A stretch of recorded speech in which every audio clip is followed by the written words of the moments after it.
across the UK and internationally in a number of countries. Okay, so why we're doing this? This is the surah from the Quran, from Surah Al-Ma'idah, verse from the Quran, and it just explains why we're doing this today. So yeah, I'm just going to leave that there instead of reading it all through. If you were hit by this scenario, how many of you would know what to do? Okay. So there's not a lot of people, so that's why we're here today, to teach you what you should be doing in this scenario. Okay.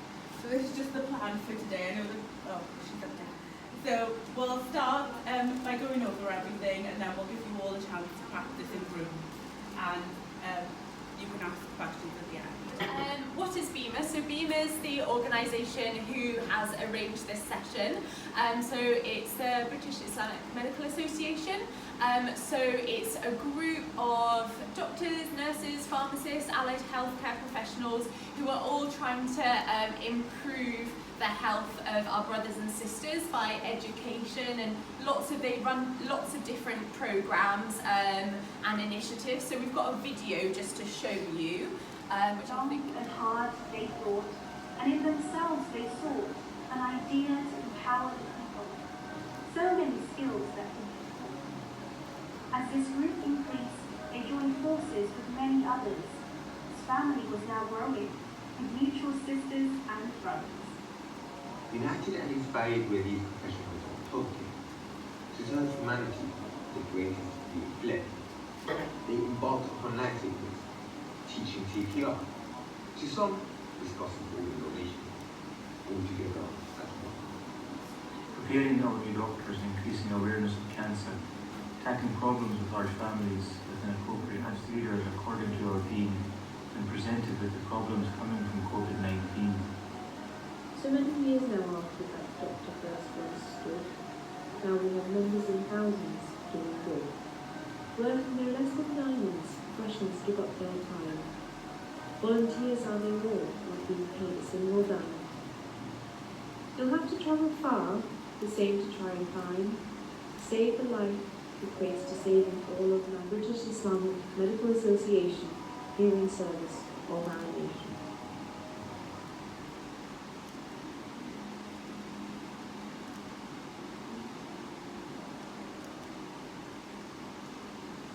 The different programs that they run. So obviously we're here today for the Lifesavers program, but there's lots of different programs. So there's ACE pre-reg pharmacy, so for pharmacists who are just about to start.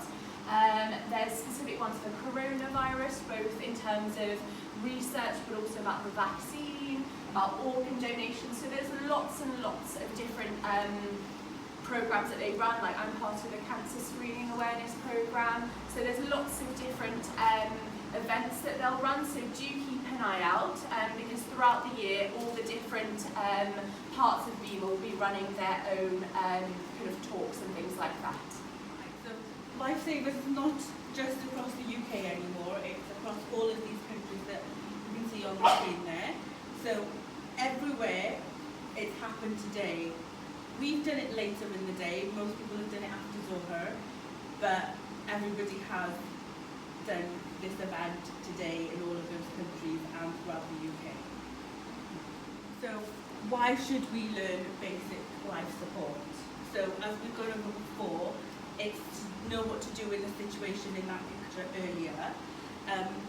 So cardiac arrest can happen very, very quickly, and if you know what to do, the quicker you can start basic life support, the more chance of survival that patient will have. So this is just some data. So only one in 3 people in the UK will attempt CPR if they saw someone in a cardiac arrest. So that's not a lot. So this slide is just illustrating the difference between heart attacks and cardiac arrests. So often, like in the media or on TV, they'll use these terms interchangeably, but they're actually quite different pathologies that are going on. So a heart attack is basically a plumbing problem. So as you can see on the heart there, we've got the arteries that feed the heart itself and give the heart oxygen. So in a heart attack, most commonly those arteries are blocked, and so that's why we call it a plumbing problem. Whereas in a cardiac arrest, it's an electrical problem. So the heart runs on electricity from different nodes to tell it how to beat. So in a cardiac arrest, there's a problem with that electrical system. So that's why you may see on television and in certain heart rhythms that we use something called a defibrillator. So that's why we use it in cardiac arrest rather than heart attacks, because they're different problems. 8 minutes is the average time for the ambulance to arrive. And then the second picture demonstrates how early you start CPR is how better of a chance the patient has of survival. So if it started within a minute, they've got a 90% chance of survival. The longer it lasts, that chance then decreases. From research done by many different organisations such as the British Heart Foundation, we know if you're from certain ethnic groups, so for example if you're South Asian, that you're more likely to develop coronary heart disease than with Europeans. Also, if you're African Caribbean, you've got a higher risk of developing high blood pressure and having a stroke compared to different ethnic groups. And also African Caribbeans and South Asians are more likely to develop type 2 diabetes than the rest of the British population. And that's just important because we know that all of those conditions mentioned can make you more at risk for either having a heart attack or cardiac arrest. So that's why we're kind of giving this talk today. Across the UK, across the world in fact, our lifestyle is relying kind of more on fast foods. We're increasingly busy, so our food's more processed, and obviously that puts us at higher risk for type 2 diabetes, high blood pressure, all those things we were talking about on the last slide as well. So we know that lifestyle also plays a big role in your risk of developing these conditions. So this is going to be how today's going to be set out. We're going to go over everything, show you a video, do a demonstration, and then we'll let you all practice as well. And these are the 3 things that we're going to go over. So CPR, recovery position, and choking. Lovely. So the first one that we're going to start with is CPR. So we do CPR on someone who's unconscious and not breathing. So that's the key difference between doing CPR and doing the recovery position. The 2 differences. We'll take you through kind of the steps to do, and that's when we do CPR. Often you'll see the chain of survival, and you get taught a lot about that in training. And what that is things that we know that can improve survival. So the first point in that chain is early recognition and calling for help to prevent cardiac arrest, or to recognise it as early as possible so you can get that help to you. The second point is early CPR, and what that does is it oxygenated blood so that the organs are still getting that blood. The next step in the chain is early defibrillation, and the aim of that is to restart the heart. It's post-resuscitation care, so that will take place in hospitals, and that's to restore the quality of life. So it's all the different things they'll be doing in hospital to improve the outcome of the patient. CPR, then the chain is broken really, really early on. So it just demonstrates how important CPR is and how important it is to recognise as quickly as you can and start acting, because the quicker that you act, the better the chance of survival is for that person. So I'll hand you over to Saira. Doctors, ABC. So we check for danger, then we check if the patient is responsive, then we shout for help. We check the airway, just in case there's a blockage, and then we check if they're breathing, and we can check the pulse as well. But because of coronavirus, so instead of checking the airway, we still do the assess for danger and response, but instead of checking the airway, we have to cover the face, and that's to protect ourselves. And normally, when we do CPR, it's 30 compressions on the chest and 2 mouth breaths. But because of corona, we don't really want to be giving mouth breaths, so we're just doing compressions at the moment. Calling for help. Swift restarting cardiopulmonary resuscitation, otherwise known as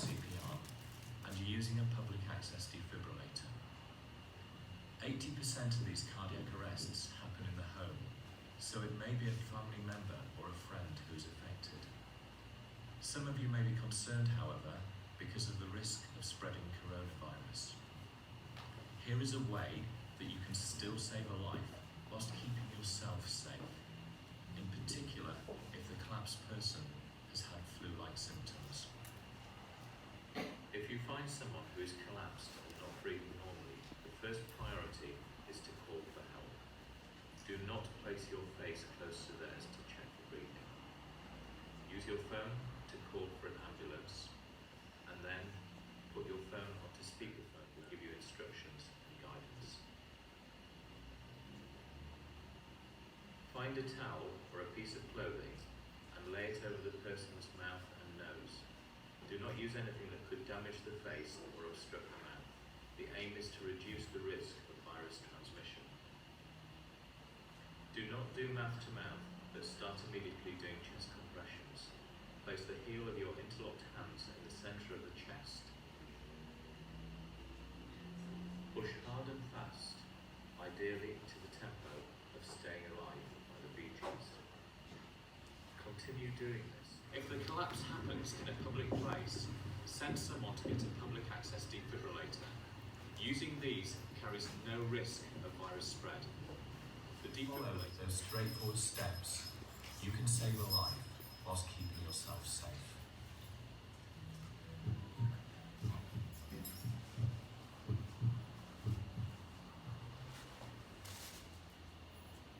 And the practices at the end, because otherwise it'll mean moving the chairs and then coming back. So I think it's going to be easier if we do it at the end. So we'll do the demos just before you guys have a chance to practice, so it's still fresh in your minds when you guys are having a chance to practice it. Just a few quick things to note about CPR. So I know we've obviously changed it because of COVID, but actually even before COVID, there was research showing that actually the most important thing during CPR is the chest compressions. It's not necessarily will make a huge difference. And also CPR is really tiring. We've got pillows to practice on which you don't really get the same effect as if you're doing CPR in real life. It's really, really tiring, and especially at the rate that you need to do it. So if you've got other people around, just try and swap with them, because we know that even if you're super fit and got tons of energy, you can only do CPR effectively for not that long because you do get tired so quickly. Your friends or whoever's around with you know, I'm getting really tired, do you mind swapping in? And then the person doing the CPR can give a countdown 3, 2, 1, and then the other person can take over, because you want as good quality chest compressions as you can have. And this is for those that are unconscious but still breathing. So the way you would assess if they're breathing, because you can't get into close proximity to the patient, is to check if their chest is moving, and that would give you an indication of whether they're unconscious and breathing or unconscious and not breathing. Breathing normally, put them on their side in the recovery position. This helps them to continue breathing normally by keeping their airway open and clear. For example, it stops the most common airway obstruction, their tongue, from falling back and blocking the movement of air. It also means that any vomit or fluid which comes back up can come out, rather than causing them to choke, which could happen if they're on their back. To put your casualty into the recovery position, this is what to do. Kneel beside the casualty and get yourself in a comfortable position. Check the casualty's pockets and remove any bulky items. Remove any sharp rings, and if they're wearing glasses, take both the casualty's legs are straight. Place their arm nearest to you out at a right angle to their body, with the elbow bent and the palm facing upwards. Their arm can be placed straight out to the side if it can't be placed at a right angle. Take their other arm and place it across their chest, and hold the back of their hand against their cheek nearest you. With your other hand, lift their far leg just above the knee. Pull it up until their foot is flat on the floor. Now you're ready to roll them onto their side. Keeping the casualty's hand pressed against their cheek, Carefully pull on their bent knee to roll the casualty towards you onto now their top arm should be supporting their head and their bent leg should be on the floor to stop them from rolling over. Their top leg should be at a right angle to their body. Remove your hand from under theirs. Check the casualty's head is tilted back. This will keep their airway open and clear. Once the casualty is in the recovery position, you should call for medical assistance if this hasn't already been done. Remember to recheck the casualty's breathing at regular intervals until medical help arrives. If it stops, you'll need to give them CPR. If the casualty has to be kept in the recovery position for more than 30 minutes, turn them onto their opposite side to relieve their injuries. Prevent this.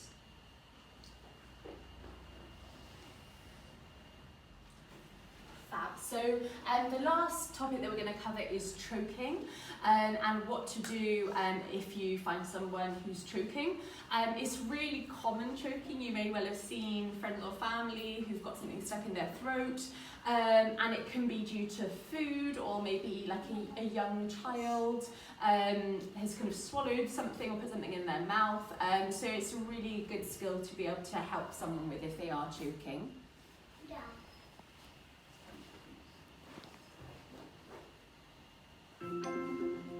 If you think an adult or child is choking, ask them, are you choking? Cough it out.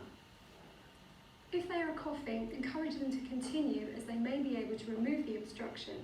If they're unable to speak or cough, they need your help straight away. If coughing doesn't work, slap it out. Support the upper body with one hand and help them to bend forward. Use the heel of your hand to give up to 5 sharp back blows between their shoulder blades.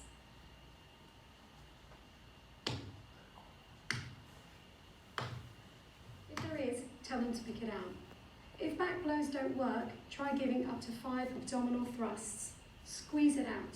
To give the abdominal thrust, stand behind them, put your arms around them and link your hands between their tummy button and the bottom of their chest.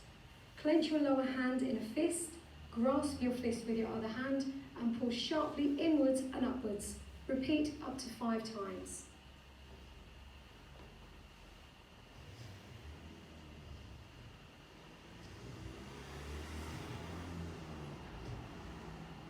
Check their choking. Call 999 or 112 for emergency help. Use a speakerphone if you can. Keep repeating the 5 back blows and 5 abdominal thrusts until the blockage clears or help arrives. If they become unresponsive, open the airway and check their breathing.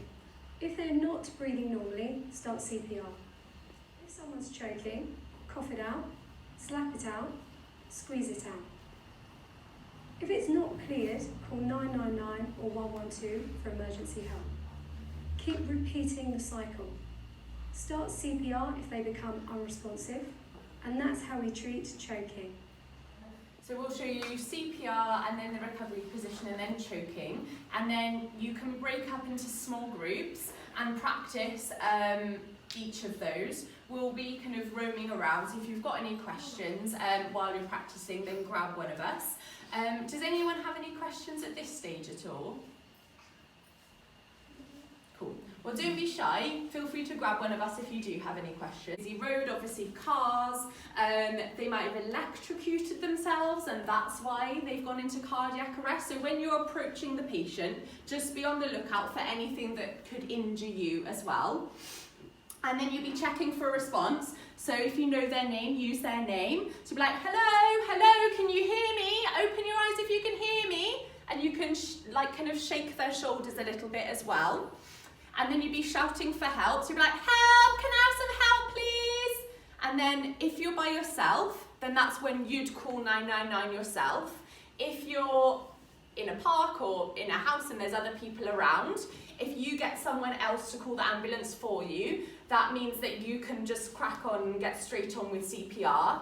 But if not, and then from a distance, you just be looking to see if you can see any signs of breathing, so the chest going up or down, maybe you can hear them breathing. And if there's none of that, so you're confident then they're not breathing, they're unconscious, so you're going to start CPR. So if you're at home, maybe you can get a towel or something, just something to cover their mouth. That's one of the new COVID things that we're doing. So just pop that over the mouth, and then you're ready to start CPR. Kneel next to the patient, and you want to interlock your hands like this. Whichever hand feels better for you is the way to do it. And you're trying to get this bit of your hand right in the middle of their chest, so about here. And that's where you're going to do your chest compressions. You want to do them a bit faster than you think, and you want to go fairly deep as well. Speed is, there's lots of different songs. They said Staying Alive, but just, we can have some metronomes, or we can kind of have a look when you're practicing to tell you about the rate. But what you want to do is when you push down and then bring your hands back up, you want to see that the chest is kind of coming back up before then you push down again. So that's the person's head. So you'd be putting your hands here, and then you'd just be going at this rate.